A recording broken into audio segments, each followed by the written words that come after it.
পিলখানা হত্যাকাণ্ড নিয়ে 15 বছর পর মুখ খুললেন মঈন আহমেদ। রাজধানীর পিলখানায় বিডিআর বিদ্রোহের ঘটনা নিয়ে 15 বছর পর মুখ খুললেন সেই সময়ের সেনাপ্রধান জেনারেল মঈন আহমেদ। ওই ঘটনার সঠিক তদন্ত করে প্রকৃত দোষীদের বিচারের দাবিও জানিয়েছেন তিনি। আলোচিত 1/11 র অন্যতম চরিত্র মঈন আহমেদ গত বৃহস্পতিবার 5ই সেপ্টেম্বর তার নিজের ইউটিউব চ্যানেলে বিডিআর বিদ্রোহের ঘটনা নিয়ে তার ভাষ্য তুলে ধরেন। বাংলাদেশের ইতিহাসে একটি ন্যাক্কারজনক ঘটনা ঢাকার পিলখানার বিডিআর বিদ্রোহ। 2009 সালের 25শে ফেব্রুয়ারি পিলখানায় বিডিআর বিদ্রোহে 57 জন সেনা কর্মকর্তা এবং 17 জন বেসামরিক নাগরিক নিহত হন। দীর্ঘ 15 বছরে ওই ঘটনার আসল রহস্য উন্মোচিত হয়নি দাবি করে এরই মধ্যে অনেকেই হত্যাকাণ্ডের পুনঃতদন্ত দাবি করেছেন।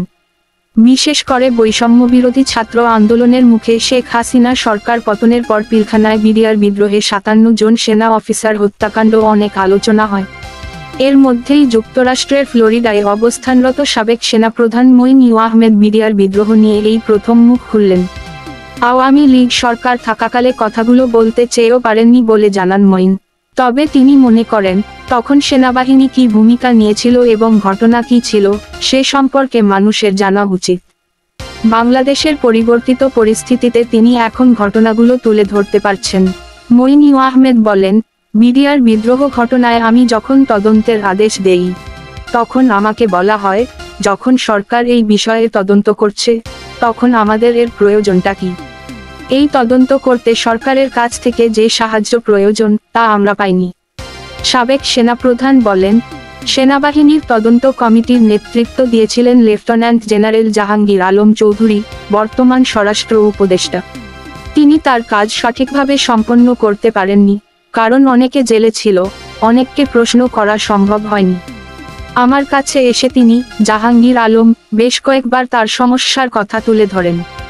অন্তর্বর্তীকালীন সরকারের স্বরাষ্ট্র উপদেষ্টা জাহাঙ্গীর আলম চৌধুরী এখন ওই ঘটনার তদন্ত করে ব্যবস্থা নেবেন এমন আশা প্রকাশ করেন। মঈন আহমেদ বলেন, তিনি, জাহাঙ্গীর আলম চৌধুরী, এই তদন্ত কমিটি পুনর্গঠিত করে জড়িতদের বের করতে সক্ষম হবেন।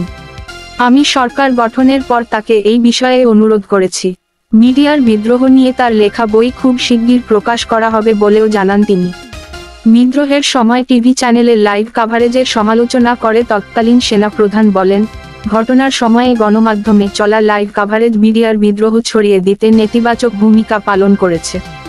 সেদিনের ঘটনা বলতে গিয়ে মঈন আহমেদ বলেন, সেদিন 2009 সালের 25শে ফেব্রুয়ারি সকালে 7:30টায় সেনা সদরের প্রতিদিনের মতো কাজ শুরু হয়। সকালে আমি সেখানে যাওয়ার প্রস্তুতি নিচ্ছিলাম। এমন সময় সিজিএস লেফটেন্যান্ট জেনারেল সিনহা আমার কাছে এসে বলেন, আমাদের কাছে কিছু 81 মিলিমিটার মর্টার আছে যা সেনাবাহিনী ব্যবহার করে না। এর গুদামজাত এবং রক্ষণাবেক্ষণ আমাদের জন্য কঠিন। বিডিআর এগুলো ব্যবহার করে, এগুলো তারা নিয়ে গেলে আমাদের উপকার হবে।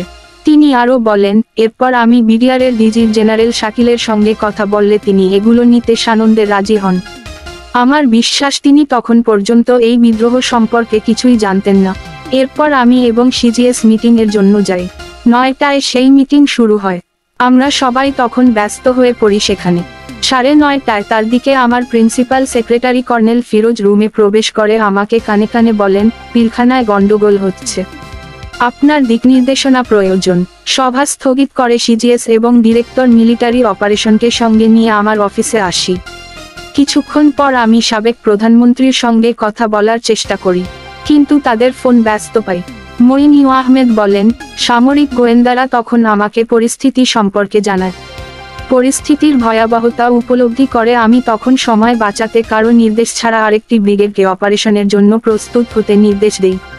তারা তাৎক্ষণিকভাবে পদক্ষেপ নিতে শুরু করে, যার নামকরণ করা হয় অপারেশন রেস্টোর অর্ডার। সাবেক এই সেনাপ্রধান আরও বলেন, 9:47 ডিজি বিডিআরকে ফোনে পাওয়া যায়। তিনি আমাকে জানান, দরবার চলাকালীন 2 জন সশস্ত্র সৈনিক প্রবেশ করে। একজন আমার পেছনে দাঁড়ায়। এর পরপরই বাইরে থেকে গুলির শব্দ আসে। সঙ্গে সঙ্গে ভেতরে থাকা সৈনিকরা দরবার হল থেকে বের হয়ে যায়। এগুলো সবই মনে হয় প্ল্যান করা এবং প্ল্যান অনুযায়ী সব চলছে। তিনি বলেন, আমি সেক্টর কমান্ডার এবং ব্যাটালিয়ন কমান্ডারদেরকে পাঠিয়েছি তাদের ফেরত আনার জন্য, যাতে পুনরায় দরবার শুরু করা যায়। তখন আমি তাকে অপারেশনের কথা জানাই। মঈন আহমেদ বলেন, অনেকে মনে করে ডিজিবিডিআর আমাকে ফোন করেছেন, তথ্যটি সঠিক নয়। আমি তাকে ফোন করে আমরা কি ব্যবস্থা নিচ্ছি তা তাকে জানিয়ে দেই। সাবেক এই সেনাপ্রধান বলেন, 9:54 আমি সাবেক প্রধানমন্ত্রীকে ফোনে পেয়ে যাই। এর মধ্যেই তিনি বিডিআর বিদ্রোহ সম্পর্কে অনেক তথ্য পেয়ে গিয়েছেন। এই সময় আমি তাকে অপারেশনের কথা জানালে তিনি জানতে চান কতক্ষণ সময় লাগবে এই ব্রিগেড তৈরি করতে। আমি সময় জানিয়ে ব্রিগেডকে পিলাখানায় যাওয়ার জন্য তার অনুমতি চাইলে তিনি অনুমতি দেন। এক্ষেত্রে অনেক সময় লাগলেও 46 ব্রিগেড 1 ঘন্টার মধ্যে যাত্রা শুরু করে।